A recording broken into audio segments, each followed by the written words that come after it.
con todo el mundo. 7 de la mañana, 34 minutos. La inflación anual en Colombia llegó al 8,53% este año, la más alta de los últimos 6 años, de acuerdo con el reporte del DANE. En marzo, lo que más golpeó el bolsillo de los colombianos fueron los alimentos. Los huevos, la leche y el arroz fueron los productos más costosos. También subieron los productos de aseo personal. Saludamos a Alberto Bernal, director de estrategias de XP Securities. Gracias por estar con nosotros, Alberto. Bienvenido a RCN Mundo. Muchísimas gracias por tenerme en el programa. Mil saludos a la mesa, mil saludos a la audiencia. Alberto, esto es un fenómeno global. Si bien lo sentimos en Colombia y si bien está repercutiendo en el bolsillo de los colombianos, como lo hemos mencionado a lo largo de esta mañana, es un fenómeno que golpea a la región, América Latina, en Estados Unidos y algunos países de Europa también. Pues es que, Jesús, esta cosa es tan increíble que yo le voy a dar un dato a la audiencia que yo todavía no salgo de eso. Alemania hoy, que es un país que siempre ha tenido una tasa de inflación muchísimo menor a la de Colombia, en este momento tiene una tasa de inflación de 7.5 año a año. 7.5 año a año. Jesús, la inflación en Alemania hace un año era más o menos el 0.9% año a año. O sea, lo que está sucediendo en el mundo es un evento que yo sinceramente, y yo confieso que yo como analista no lo pude pronosticar. Yo nunca pensé que fuéramos a tener semejante incremento en el costo de los fertilizantes, semejante incremento del costo del maíz, del sorgo, en el petróleo, en el gas natural, etcétera, porque lo que estamos viendo es un choque de oferta brutal. Por una confluencia de muchos factores internacionales que desafortunadamente para nosotros los colombianos pues no nos podemos salir de eso porque nosotros somos parte del mundo y al ser parte del mundo pues nos afecta lo que pasa en el mundo. Doctor Bernal, incluso le apoyo las cifras que nos las daba aquí Jorge Haley en un análisis que hacía sobre esa estimación de la inflación antes de que saliera a España. La inflación 9,8%, Estados Unidos 7,9% y Brasil 10%. Pero la pregunta que queremos hacerles, ¿fue entonces la política de los bancos centrales durante la pandemia lo que disparó los precios? Pues yo creo que aquí hay dos factores importantes. El primer factor es que claramente está quedando muy claro que a los bancos centrales internacionales se les fue la mano con la cantidad de dinero que imprimieron para tratar de saldar la crisis del COVID. Y yo, la verdad, siendo sincero, yo no juzgo eso porque yo no tengo la capacidad, igual que ningún banquero del mundo pudo pronosticar cuánto iba a durar el COVID, cuándo iban a llegar las vacunas, qué tan grave iba a ser el golpe, etcétera, etcétera. Lo que hicieron los banqueros centrales en el mundo es como, por ejemplo, si yo para hacer una anécdota, bueno, pues un símil que se pueda entender más fácil. Supongamos que Alberto Bernal tiene un accidente, llega al hospital, en el hospital no importa, San José, etcétera, llego yo desangrándome, el médico que me recibe dice, este señor se va a morir, metámosle todo lo que podamos para que no se muera. Y me logra salvar, pero después de 3 meses, cuando salgo del hospital, pues salgo con un problema de diabetes. Entonces yo digo, pero ¿cómo así que voy a salir con diabetes de esto? Y dice, hombre, usted se iba a morir. Si no hacemos todo lo que hicimos, usted se hubiera muerto. Entonces sí, tiene diabetes ahorita, entonces tenemos que lidiar con la diabetes. Eso es lo que le está pasando al mundo.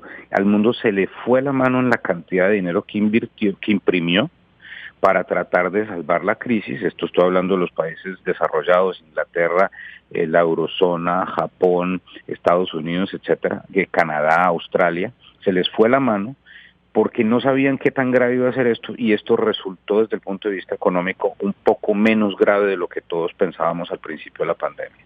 Entonces estamos pagando esto es el guayabo de la impresión que se hizo durante los años de COVID. Y pues tenemos que limpiar eso. Y por eso es que hoy, por ejemplo, la Reserva Federal en este momento, la Reserva Federal, Banco Central de Estados Unidos, el mercado internacional está pensando que van a tener que subir las tasas con fuerza, etcétera, etcétera. Y pues estamos viviendo con ese problema. Eso es gran parte del problema. Y el segundo problema es que pues desafortunadamente con este maniático del Putin, estamos teniendo que vivir una tragedia humana y económica brutal, porque Rusia sigue siendo un gran productor de petróleo, de gas y sobre todo de granos. Por eso es que tenemos, y de fertilizantes, perdón. Por eso es que tenemos los precios de los fertilizantes y los precios de la comida disparados alrededor del mundo. Sí. Ahora, ¿hasta cuándo puede ir esta escalada inflacionaria? Se lo pregunto porque en las últimas horas algunas voces de expertos y analistas decían que quizás ya se estaba llegando al pico, a lo más alto del fenómeno y podría haber un aplanamiento o por lo menos un descenso. ¿Usted comparte esa perspectiva? Eso es lo que dicen los números que yo manejo, Jesús, y explico por qué. Porque es que la inflación, y esto es muy importante, es un tema técnico, pero es muy importante que lo entienda la gente. La inflación no es el precio en sí, sino el cambio en el precio. Eso es lo importante. O sea, si por ejemplo, si un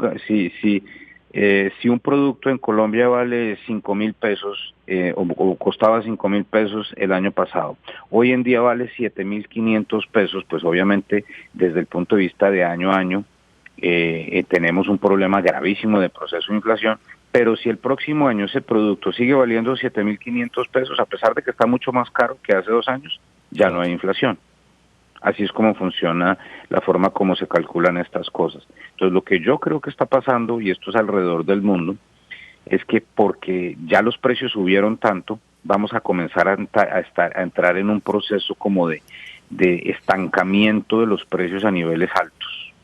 Y por lo tanto, los modelos que yo corro, por ejemplo, dicen que, por ejemplo, en la inflación en Estados Unidos, que terminó el año pasado en 7.5%, este año debería terminar alrededor de 4.5% año a año. Eso es lo que pienso yo que va a suceder. Y lo mismo debería pasar con la mayoría de los países alrededor del mundo y los países emergentes también, Colombia incluido. O sea, nosotros sí pensamos que de aquí en adelante vamos a tener un estancamiento de los precios a niveles altos, pero que va a permitir que la inflación poco a poco comience a bajar. Alberto, eso en cuanto tiene que ver con el contexto global y por supuesto aterrizando aquí en Colombia, subida de tasas de interés por parte del Banco de la República, ¿es una decisión acertada, es una decisión suficiente en lo que tiene que ver con el hallazgo de soluciones para enfrentar este fenómeno inflacionario? Pues digamos que eso digamos es la de las pocas,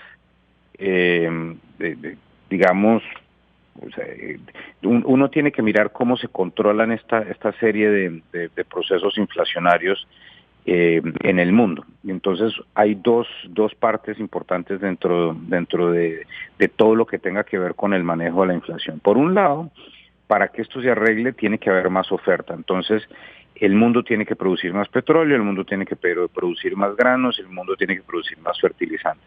La buena noticia, Jesús, es que como los precios están tan altos en este momento de estos productos, muchos países que tienen la infraestructura para producir más fertilizantes, por ejemplo, los van a comenzar a producir. Y eso va a comenzar a disminuir un poco el precio de los fertilizantes. Ese por el lado de la oferta. Y por el lado de la demanda, hay que decir también, Jesús, que por lo menos desde el punto de vista de la demanda interna, y Colombia creciendo 10.7% en el 2021, que es bastante por encima de su potencial, lo que dice la regla monetaria que debería seguir el Banco de la República es que quizás las tasas de interés que teníamos tan bajas en el 2021 ya no son sostenibles. Entonces hay que subir un poco las tasas como para estabilizar un poco el avión. Hablemos de la economía como si fuera un avión. Entonces el avión cayó como en caída libre durante el COVID, se estabilizó por allá en mayo, junio del 2020, cuando dejó de caer un poco la economía y de ahí comienza a recuperarse un poco. En el 2021 el avión vuelve a coger mucha altura porque reacciona mucho mejor a lo que todos nosotros estábamos esperando. Y lo que necesitamos lograr desde el punto de vista, o lo que necesita lograr el Banco de la República, es estabilizar otra vez el avión a 30.000 pies de altura, que es básicamente a la velocidad, a la altura a la que debería estar. Y para lograr eso, necesita disminuir un poco la velocidad de los motores. Y por eso tiene que subir la tasa de interés, que es lo que está haciendo. Esa es lo que mundialmente se ha mostrado, ese manejo de tasas de interés. Llevamos 50, 60, 70 años de historia de economía que defienden el manejo de la política monetaria a través de tasas de interés como la forma más efectiva de lograrlo. 7:44, le agradecemos a Alberto Bernal, director de estrategias de XP Securities, por estar con nosotros en RCN Mundo, Carla.